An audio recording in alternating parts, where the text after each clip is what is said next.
کہ اگر ایمان ہے تو یہ اخلاق میں یہ اچھائیاں پیدا ہونی چاہیے، اور اگر ایمان ہے تو ان اخلاقی برائیوں سے انسان کو بچنا چاہیے، اور اگر آپ ان برائیوں سے نہیں بچا رہے ہیں اپنے آپ کو تو یہ آپ کی قلت ایمان کی، آپ کے ایمان میں نقص کی دلیل ہے۔ قرآن فرمایا ولل فاحش، اور مومن جو ہے نا وہ فاحش نہیں ہوتا، بے حیا نہیں ہوتا، نہ اس کے اقوال میں فحش ہوتا ہے، نہ اس کے اعمال میں فحاشی ہوتی ہے۔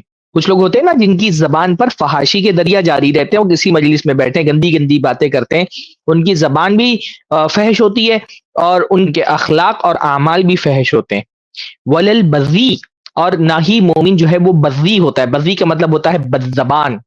تو آپ یہ دیکھیں وہ جو میں بات بتا رہا تھا، اور پچھلی مرتبہ بھی یہ بات میں نے کہی تھی کہ ایمان اگر واقعتاً دل کے اندر ہے تو میرے بھائیوں، ہمارے ایمان کی پہچان ہمارے نام سے نہیں ہونی چاہیے کہ ہمارا نام، کیونکہ عربی اور اردو میں اس لیے ہم ایمان والے ہیں، ہمارے ایمان کی پہچان ہمارے اخلاق سے ہونی چاہیے، ہمارے کردار سے ہونی چاہیے، لوگ ہم کو ہمارے اخلاق سے پہچانے کہ ہاں یہ ایمان والا ہے، اس کے اخلاق سے پتہ چل رہا ہے کہ یہ اس رسول کا امتی ہے جس رسول کے بارے میں اللہ نے فرمایا انک لعلی خلق عظیم، اللہ کے رسول صلی اللہ علیہ وسلم آپ اخلاق کے بلند ترین مرتبے پر فائز ہیں۔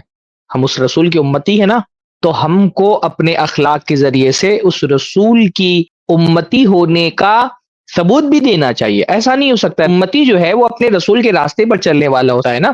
امتی کا مطلب ہی کیا ہوتا ہے؟ جو رسول کی اتباع کرے، جو رسول کے راستے پر چلے۔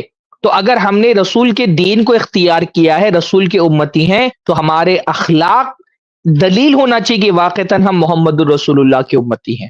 ہم کو صرف عبادات کے معاملے میں رسول کی اتباع نہیں کرنی ہے، ہم کو اخلاق کے معاملے میں بھی رسول اللہ کی اتباع کرنی ہے۔ ہم کو صرف نمازوں کے معاملے میں تحقیق کر کے اپنی نمازوں کو رسول کے مماثل نہیں بنانا ہے، بلکہ ہم کو اخلاق کے معاملے میں بھی تحقیق کر کے اپنے اخلاق کو رسول کے اخلاق کے جیسا بنانا ہے۔ بھائی ہم اہل حدیث کہتے ہیں اپنے آپ کو نا، اللہ کا بہت بڑا فضل ہے۔ تو کیا حدیثوں میں ہم کو صرف نماز کی تعلیم دی گئی ہے؟ نہیں میرے بھائیوں، میری بہنوں، جیسے حدیث ہم کو نماز سکھلاتی ہے ویسے حدیث ہم کو اخلاق سکھاتی ہے۔ یہ بہت بری بات ہے کہ نماز میں تو ہم رسول اللہ کی سنتوں کے متبع ہوں اور اہل حدیث ہو جائیں ماشاءاللہ، اور ایک ایک حدیث پر دل جمعی کے ساتھ عمل کریں، اور اخلاق میں ہمارا اور رسول اللہ کا کوئی کنیکشن ہی نہ ہو، اخلاق ہمارے کافروں جیسے ہو، نماز ہماری رسول اللہ جیسی ہو۔